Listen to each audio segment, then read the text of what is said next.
हम सब प्रकृति में जीवन जी रहे हैं और प्रकृति के अनुसार चल रहे हैं और प्रकृति के अनुसार जीवन बन रहा है। ये शरीर भी बना है, प्रकृति के अनुसार बना है, प्रकृति के अनुसार ही सब चल रहे हैं।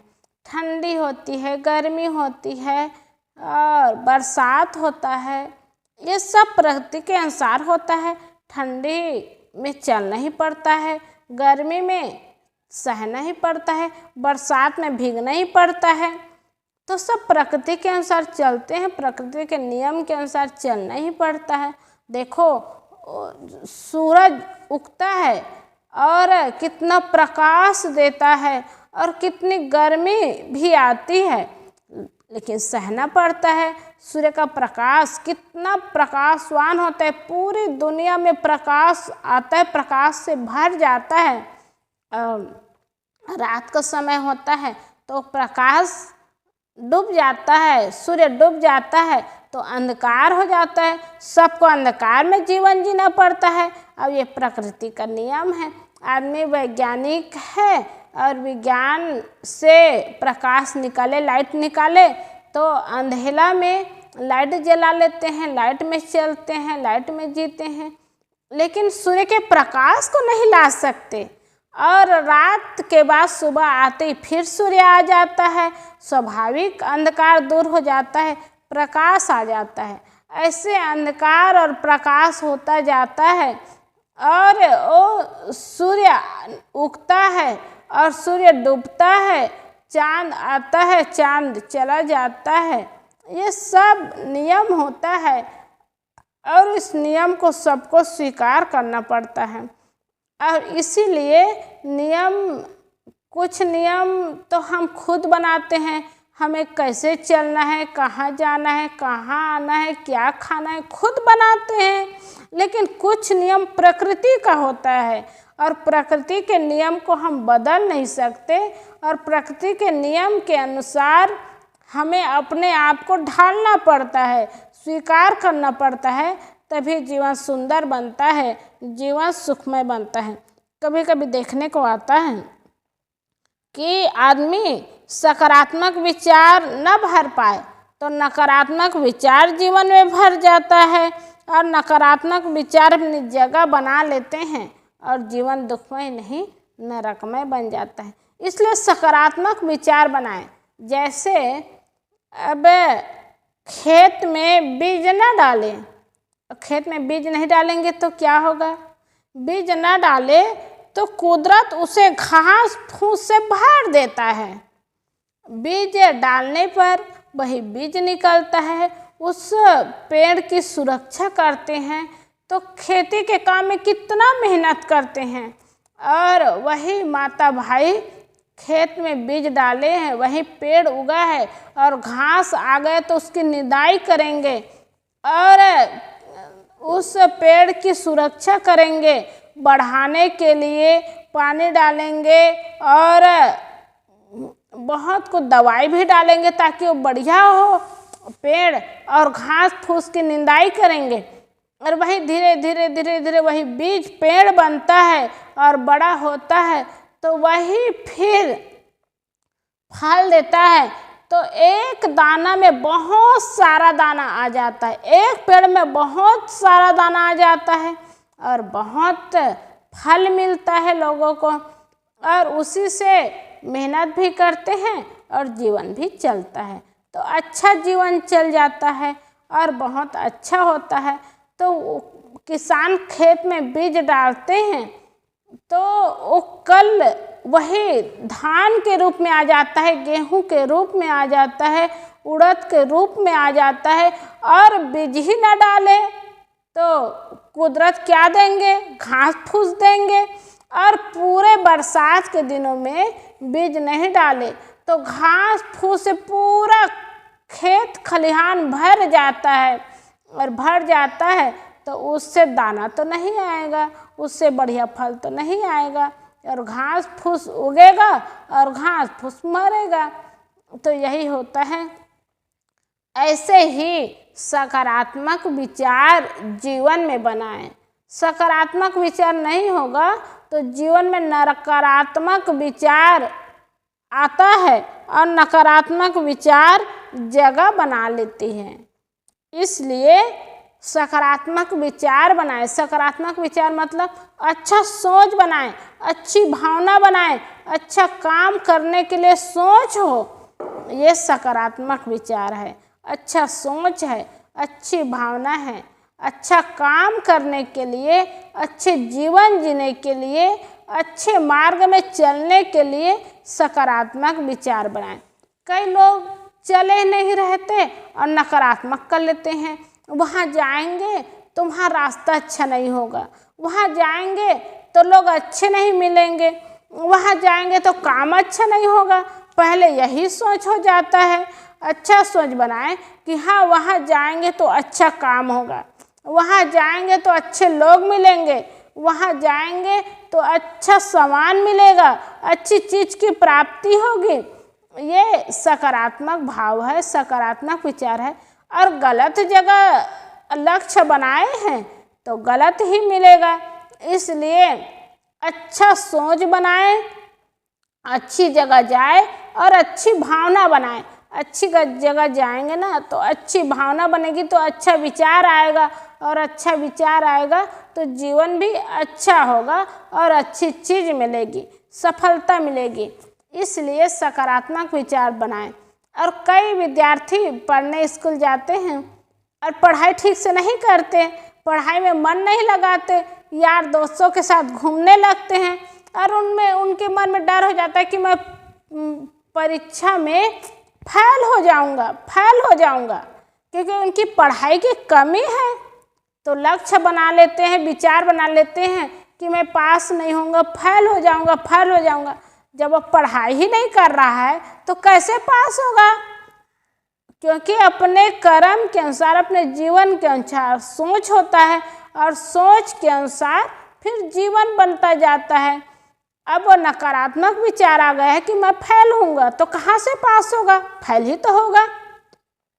और अच्छा विचार करता है, अच्छा सोच होता है, अच्छा मार्ग में चलता है, खूब पढ़ाई करता है, खूब पढ़ाई लिखाई करता है, तो उनके मन में लक्ष्य बनता है कि मैं अच्छा पास होऊंगा, अच्छा नंबर लाऊंगा, अच्छा परसेंट लाऊंगा। तो अच्छा परसेंट ला करके पास होता है। ऐसे ही सकारात्मक विचार बनाएं और जीवन को अच्छा बनाएं। और सकारात्मक विचार नहीं बनाएंगे ना तो नकारात्मक विचार जीवन में जगह बना लेती है और नकारात्मक विचार जीवन में भर जाता है।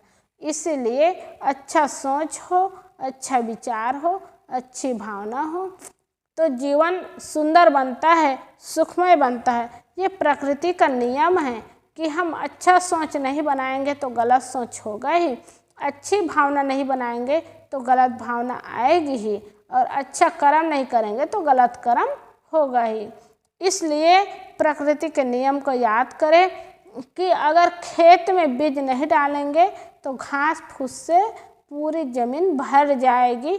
इसलिए बीज डालेंगे तो उसी से धान होगा, गेहूँ होगा, जो भी बोएंगे वो सब होगा, जिसके बीज डालेंगे वही होगा। ये प्रकृति का नियम है।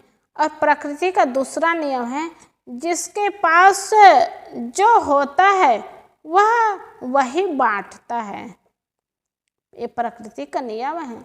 जिसके पास जो सामान होगा वही तो बांटेगा, जो होगा वही बांटेगा। किसी के पास धन है तो धन बांटेगा, किसी के पास मकान है तो मकान देंगे, किसी के पास कपड़ा है तो कपड़ा देंगे, और किसी के पास चावल है तो चावल देंगे। किसी के पास चावल नहीं है और उससे चावल मांगे तो कहाँ देंगे, कहाँ से देंगे? इसलिए जिसके पास जो होता है वह वही बांटता है। संत महात्माओं के पास जाते हैं तो संत महात्मा क्या बांटते हैं? ज्ञान बांटते हैं। संत महात्माओं के पास ज्ञान होता है, वो ज्ञान बांटते हैं। और किसान के पास जाएंगे तो क्या बांटते हैं? वो धान बांटते हैं, चावल बांटते हैं, गेहूं बांटते हैं। व्यापारी के पास जाएंगे तो क्या देंगे? वो पैसा देते हैं। तो जिनके पास जो होता है वही देते हैं। तो हम सब को चाहिए कि संतों के पास जाए, गुरुजनों के पास जाए, तो ज्ञान देने वाले हैं, उनके पास ज्ञान होता है, और ज्ञान होता है तो सही मार्ग मिलता है, सही काम मिलता है, सही जीवन मिलता है, और जीवन सुंदर बनता है, सुखमय बनता है। इसलिए संतों के पास जाएंगे तो ज्ञान मिलेगा, और संत गुरुजन ज्ञान दे करके जीवन को सुंदर बनाते हैं, सुखमय बनाते हैं, जीवन को सफल बनाते हैं। आदमी के पास सब चीज़ है, खाने पीने की चीज़ है, रहने की चीज़ है, लेकिन भूख नहीं लगती तो पेट भर खा नहीं सकते, नींद नहीं आती तो रात भर सो नहीं सकते, करवटें बदलते रहते हैं। अब ऐसे समय बीत जाता है।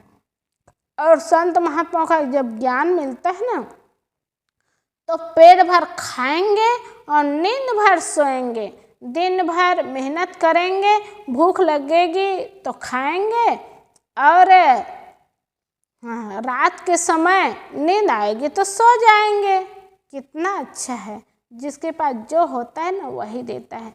इसलिए अच्छे व्यक्ति के पास जाएंगे, अच्छे लोगों से मिलेंगे, तो अच्छे व्यक्ति अच्छे सामान देंगे, और गलत लोग के पास जाएंगे तो गलत सामान देंगे। इसलिए अच्छे लोगों के पास जाए, संत महात्माओं के पास जाएंगे तो संत महात्मा ज्ञान देंगे, और ज्ञान से जीवन सुंदर होगा और जीवन सफल होगा। इसलिए संत गुरुजनों के पास जाना चाहिए। तो प्रकृति का नियम है कि जिसके पास जो होता है वह वही बांटता है। सुखी के पास सुख बांटता है, और दुखी क्या बांटेगा? दुखी दुख बांटता है। ज्ञानी ज्ञान बांटता है, और भ्रमित आदमी भ्रम बांटता है। यही बांटने का काम होता है ना, जिनके पास जो होता है वह वही देता है। सुखी सुख बांटेगा, दुखी दुख बांटेगा। ज्ञानी ज्ञान बांटता है, और भ्रमित भ्रम बांटता है, और भयभीत आदमी भय बांटता है। किसी के पास जाओ, वो आदमी एकदम भयभीत है, एकदम भय से कांप रहा है, उसके पास जाओगे ना तो भय ही बांटेगा।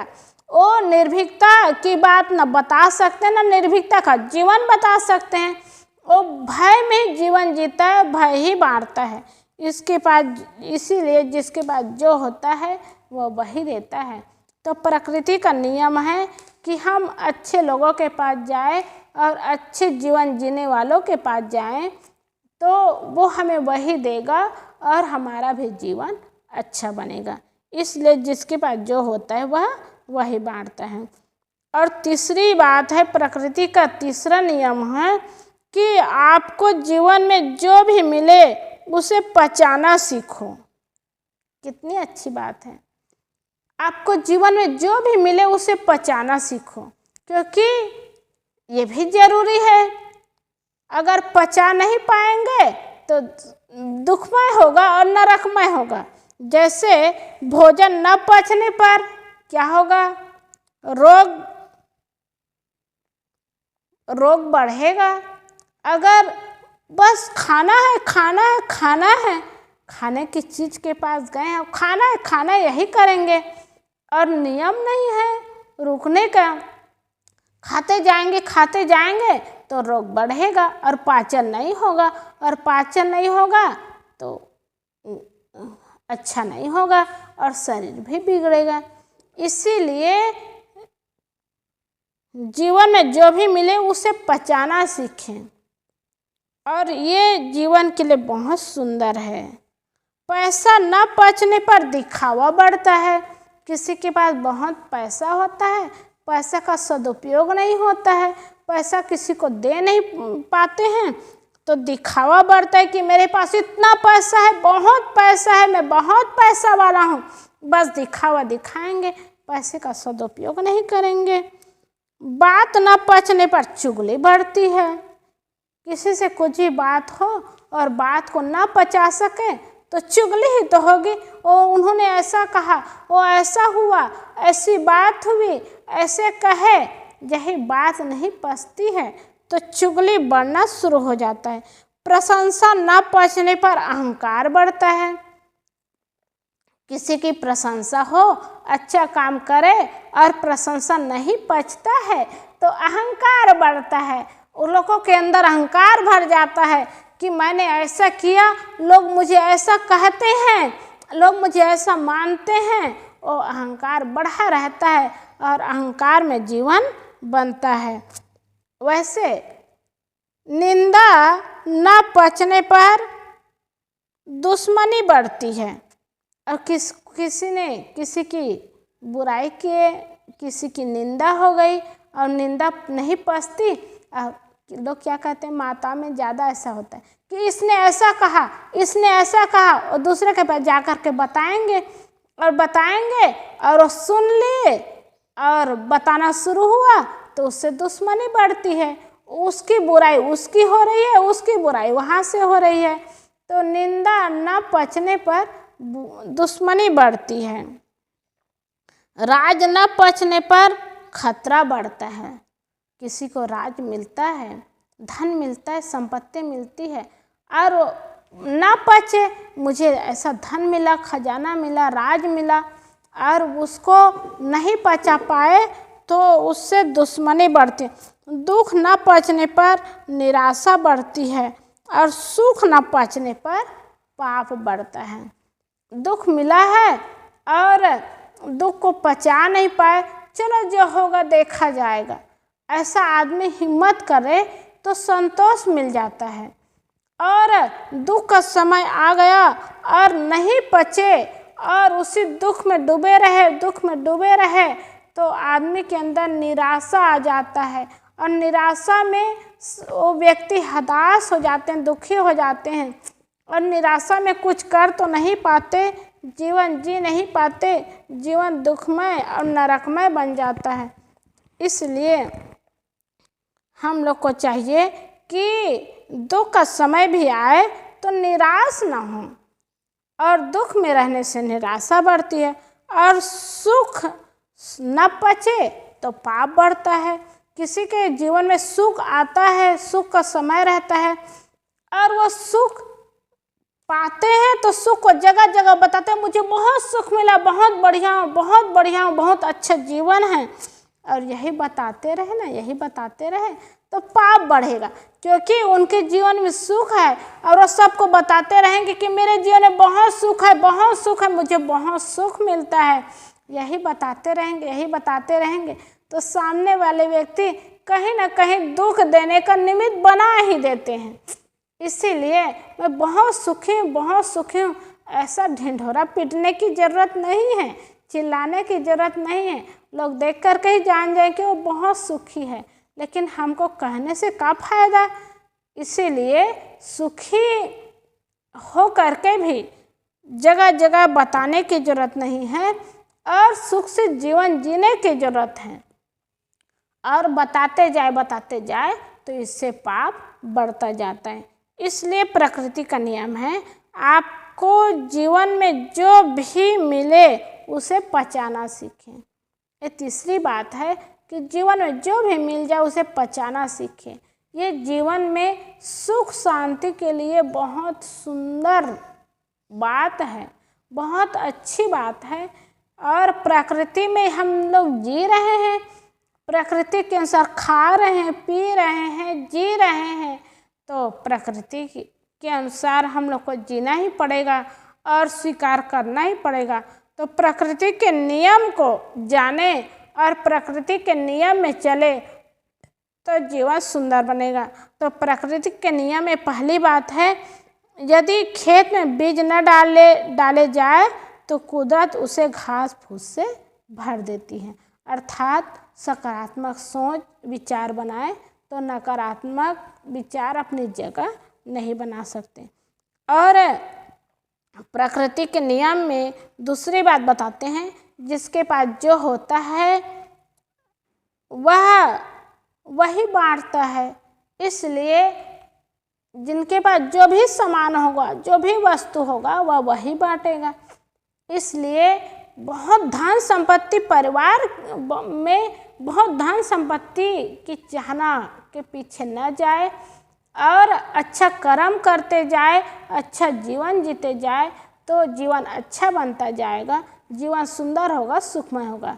इसलिए जिसके पास जो होता है वह वही बांटता है, ये प्रकृति का नियम है। और तीसरा नियम है, आपको जीवन में जो भी मिले उसे पचाना सीखें। ये प्रकृति का नियम है कि जो भी जीवन मिले उसे पचाना सीखें। जीवन में सुख और शांति का रास्ता है, और नहीं पचा पाते हैं तो दुखमय और नरकमय बनता जाते हैं। इसलिए प्रकृति में हम सब जी रहे हैं, प्रकृति के अनुसार शरीर बना है, प्रकृति के अनुसार हम सबको खाने पीने को मिलता है, प्रकृति के अनुसार जीने को मिलता है। तो प्रकृति के अनुसार हम जिए, प्रकृति के विपरीत होकर के जिएंगे तो जीवन दुखमय नरकमय बन जाएगा। और प्रकृति के अनुसार जिएंगे तो प्रकृति सुंदर, सुखमय और शांतिमय जीवन बनेगा। इसलिए हम प्रकृति के अनुसार जिए और प्रकृति के नियम को याद रखें। बोलिए सद्गुरुदेव की जय।